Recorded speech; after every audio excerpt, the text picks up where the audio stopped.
ტყიბულში ძიძიდური სახელობის შახტაში, რომელიც მფლობელი კომპანია GIG ჯგუფის გადაწყვეტილებით უსაფრთხოების ნორმების დაცვის მოტივით დაიხურა ეკონომიკის სამინისტროს სპეციალურმა კომისიამ.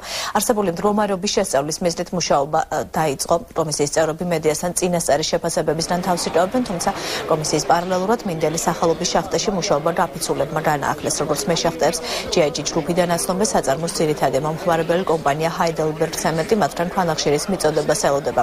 გაფიცულ მეშახტეებს ჯგუფში სოლიდარობა ჭიათურობა მაღარველებმაც გამოუცხადეს.